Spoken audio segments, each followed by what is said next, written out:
What's going on, guys? Welcome back to my channel. Today's video, I've decided to bring back a series that I was working on developing about a year ago, and I did put out about 3 or 4 videos, but then I just stopped for some reason. But with Valentine's Day being today, I thought it was the perfect opportunity to bring back the Rotten series. If you guys are unfamiliar with my Rotten series, and you probably are very unfamiliar because, like I said, only a couple of videos that I did do, but these are movies that I like to put the spotlight on because for some reason over on Rotten Tomatoes website, these movies are certified rotten, meaning the critics, the majority of them just did not like these movies. And for the life of me, I cannot understand the reason why. A lot of these films are great movies. They're guilty pleasures. They're feel-good movies. They're comfort films. But for some reason, they are certified rotten. And that's what I like to do with the Rotten series. So with Valentine's Day being today, we are focusing on 10 romance films that are certified rotten. And when I tell you that I was shocked, I was shocked. And you guys are going to be shocked too. Now, really quickly, before I dive in and show you the 10 movies that are certified rotten, if you're unfamiliar with the website Rotten Tomatoes, here's what you need to know. So when critics go out and see movies, they give their thoughts to the Rotten Tomatoes website, and then Rotten Tomatoes makes their calculations, and based off of those reviews of what those critics have to say, a movie is certified rotten, meaning under 60%, or it is a fresh tomato, which is over 60%. On the rare chance that a movie is over 90%, that means a film is certified fresh. That means the film is amazing. It's out of this world. You need to go and see it. But we're not talking about those. We are talking about the not so good. Well, at least in the critics' mind, because in my mind, these movies are great and these critics are insane. So we are starting off with a romance film. I could not even believe my eyes when I saw that The Notebook is rotten. Are you kidding me? This is one of the most all-time classic romance films. And I enjoy this movie because I'm not a big, huge romance film watcher. I do have to say that right away. And I'm sure you want to know the score, and I am getting to that in just a second. But I enjoy The Notebook because even though I'm not big on romance films, this is not your typical rom-com kind of movie. I don't really go for those. This is a very heartfelt, intelligent romance film, and that's the reason why I love it. And so I recently rewatched it for the month of February with love and heartbreak as my movie watching theme this month, and I could not believe that The Notebook, and my notes are next to me, that's why I'm going to look over, The Notebook is 54% rotten. I just have no words. Were these critics asleep? Were they watching the same movie that we are? Like, it boggles my mind. I cannot believe it. Who doesn't love The Notebook besides these critics that said something on Rotten Tomatoes? Because they don't know what they're talking about. I mean, this movie should be in like the 80s, 80 something percent. To me, it would go over 90%. I mean, this is such a great movie, and Ryan Gosling and Rachel McAdams have such great natural chemistry on screen. They dated in real life at this point, so that absolutely helped with the dynamic going on with the filming of the movie. And it's just, that's it. That's it. That's all I have to say. 54%. They gotta be crazy. They are crazy. And this is why we never listen to critics, because if you did, you would never watch this movie. And that's a crime and a shame. So The Notebook, that was the most surprising. I fell out of my chair. Like, I could not even believe it at 54%. So let's move on to the second film, The Proposal. I cannot even believe The Proposal is rotten with Sandra Bullock and Ryan Reynolds. This is such a great romantic comedy. I mean, it is a rom-com, yes, but I enjoy it because of our two dynamic actors that we have here. They have great chemistry on screen, but the critics didn't really like this movie as much as we did, you know, us, the audience here, because I'm talking to you out there, because we all know we love The Proposal. The critics said that The Proposal, 45% rotten. 45? 45? Are you serious? Sandra Bullock and Ryan Reynolds are this movie. They sell this movie so well. It's kind of, I don't know, like, unlike Sandra Bullock to do a part like this, because she's like the bitchy role, you know, she's like the hoity-toity, like she thinks that she's better than Ryan Reynolds in this movie for some reason. I'm not really sure why, but he's obviously the comedic, they're both the comedic relief, but over the course of the film, he like loosens her up and just, you know, gets her out of her little like high-strung anxiety shell that she lives in, you know, and just, he's perfect for her. These two are great together in this movie. 45%. My mind is blown. Like, I don't even know. What are they thinking? They're not, is the problem. They are not. They are too harsh. And I think that's the problem. Like with critics, they think that every single movie has to be on the level of Citizen Kane. No, that doesn't have to be true. Just because a movie is not Casablanca or Citizen Kane does not mean a film deserves to be 30 or 40%. These should be judged on a different level, I think. And critics just can't get out of that mindset. It just really bothers me. Okay, this next movie I've only seen one time, but it made me so emotional and I was not expecting it. It was out of nowhere. And it is Me Before You. This film really took me by surprise. I could not believe just the emotions that came out of me watching this film. I cried 3 separate times during this movie. That never happens to me. That never happens to me. But critics did not agree with me because they decided to make Me Before You 54% as well. The same as The Notebook. It's a crime and a shame because already I think Me Before You is a very underrated movie. In fact, I think I put this movie in an underrated movie video that I did probably about a year ago. And I just want more people to see this film because it is such a good, heartfelt movie. And I feel no one knows about it. No one knows about it. And this Rotten Tomato score certainly does not help the cause for this film. So it's a crime. It's a crime and a shame that a lot of people are missing out on Me Before You. Unless you see this video and other videos that I do where I talk about this film, you're not going to know about it. So hopefully I could reach just a handful of you out there to experience this movie for the first time. Please do, because you will not regret it. It is so, you want to cry. Very rarely do you say you want to cry, but if you do, this is the movie for you. This is the movie for you to make you cry. I don't know why you'd want to cry. Maybe you just need to clear out your tear ducts. I don't know. Maybe it's been like a year since you cried and you feel the need. Watch Me Before You. Okay. All right. My fourth movie, you already know. It's Sam. It's Sam Rockwell in Mr. Right.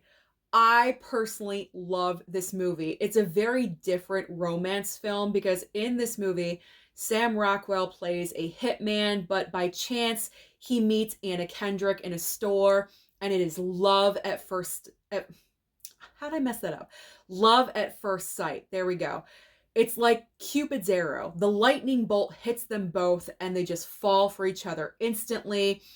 But what she doesn't know is that he is a hitman, and then she discovers this, and how does she cope with his lifestyle? Because she's in love with him. So it's kind of like an action rom-com. It's different, and that's what I love about it. Because so many rom-coms out there, it's just about the love aspect. That's it. That's the focus, but it's also an action movie, this one. So that's why I really love it. It is so underrated. It did not make a lot of money at the box office. And the reason why, maybe because of the Rotten Tomato score, which is holding at 45%. Again, crime and a shame because it's good. It's good. It's different. And that's what I like about it. It is a different kind of romance film with the action. And these two, I read online, a lot of people criticize their age difference because Sam Rockwell at this point in time, 17 years older than Andrew Kendrick. Who cares? Love is love. When I married my ex-husband, there's a 17-year age difference between us, and no one really cared. My parents didn't care, certainly. So if my parents didn't care, why do critics care? Like, why do critics care about an age difference? Excuse me. They don't look that much difference in age, right? Like, it's not like he has white hair and he's walking around with a walker. Like, it's not like that at all. So I just found that to be a very weird criticism. Like, age shouldn't really matter. That's really nothing. So that was a stupid thing for the critics to focus on. And this movie did not make any money at the box. It didn't even make $1 million. Like, it was embarrassing. I looked it up. It was like $800,000 it made at the box office. That was it. So I highly recommend Mr. Right. You guys have not seen it. I picked up this Blu-ray over at groove.com if you guys are interested in picking it up. I don't think it's streaming anywhere.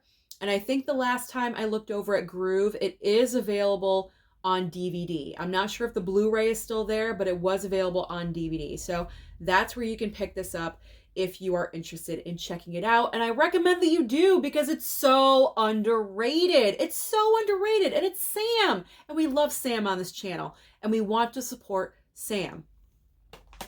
We support Sam, Sly, Jason, Nicolas Cage, all of them, all my guys, David Harbour, we support all of them. Okay, let's move on to our next movie, which I cannot even believe. Color me surprised when it's complicated. How is this movie rotten? It's Complicated is currently sitting at 59%. So it's barely rotten. It's right there on the border. Anyone could swoop in and put in a positive review for It's Complicated, and it could instantly switch over to a fresh tomato at 60%. But this film, I love it. I think it's so good. I feel like it's Meryl Streep totally out of character because I feel like she's done comedic roles before. Yes, absolutely. But I feel like with It's Complicated, she's just is so free. Like, she's willing to do anything in this movie, and she pretty much does, especially with Alec Baldwin, because Alec Baldwin plays her ex-husband in this movie. And the reason why it's called It's Complicated is because they are divorced. They have 3 children together. She is creating a very successful business on her own. She's moving into the next chapter of her life when her ex-husband wants to come back into the picture, but he's already moved on. He's already remarried and everything, but it seems like he's having a little bit of regret. So he wants to hook back up with his ex-wife and possibly rekindle things. But she's kind of moving on herself with Steve Martin's character. This is just a great, fun movie. I have a lot of fun with It's Complicated. Every once in a while, I put this one in when I really want to laugh. And it is so funny. Meryl Streep makes me laugh in this movie like no other role that she's ever done. So I absolutely love her in this film, and I could not believe that it's rotten. I was very upset when I saw that. I could not believe it. All right. This next one is going to hurt a lot of you, okay? The Bodyguard. Brace yourself, because this percentage, is this the lowest? It's not the lowest, but it's down there. The Bodyguard is currently certified rotten at 38%. I know that hurts a lot of you out there. Trust me, I'm there with you. I mean, I'm not the hugest fan of this movie, but I recently rewatched it, I would say within the past like 6 months to a year. I rewatched it after like a long time of not watching it. And I'd forgotten how good the movie was. For some reason, I avoided rewatching it for a really long time. And these critics, man, they just did not like the story at all whatsoever. Like, I mean, it's not the best movie. It's not a perfect movie by any means, but 38%? This is Kevin Costner. Kevin Costner and Whitney Houston, you are giving 38%? That ain't right. That is not right at all whatsoever. So that was just a shock. That was shocking as well. Almost as shocking as The Notebook, I will say that. Okay, so the next film, which is what? Seven, sorry. Seventh movie. I just watched it for the very first time, and I enjoyed it enough to include it in this video because pretty much all of these movies I have seen before multiple times. I have some kind of, history with them, but not with Sweet Home Alabama.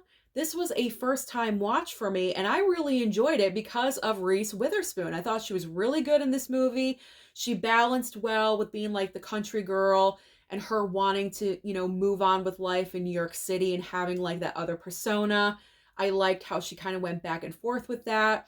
And it was a fun movie. It's a fun rom-com. It's better than a lot of romantic comedies that I have seen before in the past. So that's why I really enjoyed it. But Rotten Tomatoes had a different feeling about this movie because it's at 38%. The same as The Bodyguard, 38%. Why? Was it not funny? Did it not have enough eye candy for you? I mean, it had Josh Lucas and Patrick Dempsey. Like, what was the problem here? What was the issue? And then you have a great actress in Reese Witherspoon. I just don't understand why. Please tell me. Tell me, critics, what did you not like about this movie? Because I don't get it. I don't get it. I had a good time with it.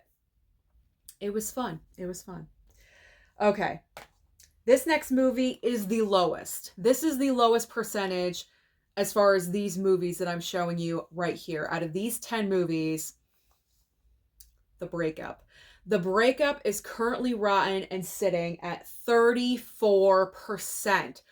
34%. I love this movie. And I love that this is a movie, a romance movie about a breakup. Because literally every other romance film is about them meeting and they're getting together and there's some obstacle and they overcome the obstacle and they wind up together. Well, this is all about the obstacle. You have Jennifer Aniston and Vince Vaughn here that start off as a great couple, but then they break up. And the entire movie is them dealing with the breakup and who's going to get the apartment. Are they selling the apartment? And they're doing these weird, obnoxious things to each other. I think this movie is absolutely hilarious. I love the chemistry and the dynamic between these two on screen because they were dating at the time. That obviously helped with the chemistry. This is a great movie. I love this movie. I think Vince Vaughn is hilarious. Jennifer Aniston has great moments as well. I just don't get it. 34%? No way, man. It does not deserve 34% at all whatsoever. This movie is funny. And it's realistic. It's realistic because anyone that breaks up all of a sudden out of nowhere, and then you have to deal with that afterwards, the aftermath of everything. This is real. Like this is very, very realistic to a lot of people. A lot of people can, sympathize with what's going on here. So I just don't get the 34% at all whatsoever. All right, speaking of Nicolas Cage, this one hurts because I recently watched this movie for the first time. I thought he was wonderful in this movie. I even called him beautiful because seriously, on screen in this movie, he is beautiful. City of Angels. City of Angels is rotten. It is currently at 58% rotten. So this movie, like It's Complicated, is right on the border. It could be, pushed over to the fresh tomato side. But I mean, come on. What is wrong with this movie? This movie is romantic. He is excellent in it. They have, surprisingly enough, they have this weird dynamic with each other. I kind of always thought that the matchup of Nicolas Cage and Meg Ryan was kind of weird, and I didn't know how it would come across on screen, but they had it. Like, they had the chemistry there. At least I thought that they did. Maybe that's the complaint from Rotten Tomatoes. I'm not really sure. But this movie pulls at your heartstrings. It is so emotional. It makes you feel all the feelings. And who doesn't want to feel all the feelings? I guess the critics. I don't know. Like, I don't get it. And I know I'm getting so repetitive, but it's true. I just don't get it. This movie is so good. It is a great romantic drama. It is not a girly rom-com. It is a romantic drama that makes you feel things that you did not even think you'd be able to feel. And it's rotten. It makes no sense. No sense at all. No sense. The last movie I'm going to talk about that is rotten, I truly cannot believe, because I consider it to be one of Drew Barrymore's best performances, and that is Never Been Kissed. Never Been Kissed is such a great film, so fun, but it's rotten at 55%. 55%! To me, that is absolutely insane. This is not meant to be Shakespeare. It's a fun, just good time movie. It's a great movie to watch at a sleepover with your girlfriends and just have a great time. The reason why I consider this film to be one of Drew Barrymore's best performances is because it really showcases her comedic talent. Not saying that she's not funny in any other movie, because she definitely is. But this movie in particular, I think she takes it up a notch, and she really, really focuses on the physical comedy in this movie as well. And that is extremely difficult to do. So I really, really respect her for that. And she has great chemistry with David Arquette. They play brother and sister in the movie, and it's just fun. And you're rooting for her in this film. And that's what's so important. You want to root for your main lead character. And I love and adore her in this movie. So 55%, I don't get it. I don't get it. I never will. I don't understand it. Critics suck. Critics suck. That's, if anything you take from this video or from this series, critics suck. They don't know everything. There we go. That's probably what I should have said to close the video, but there we go. There are 10 romance films, unfortunately, right now, are rotten on Rotten Tomatoes. And this is why we do not listen to critics, because look at the films that you would have missed out on if you actually listened to them and you did not watch these movies. Those are great films. Bottom line, film is subjective. We are all different, and we all appreciate different films for different reasons. So never listen to anyone else. Always watch a movie for yourself. So comment down below and give me your thoughts about any of these movies that I just mentioned, or just let me know, which is your favorite rom-com of all time? Because today is Valentine's Day. It is appropriate. So comment down below and let me know.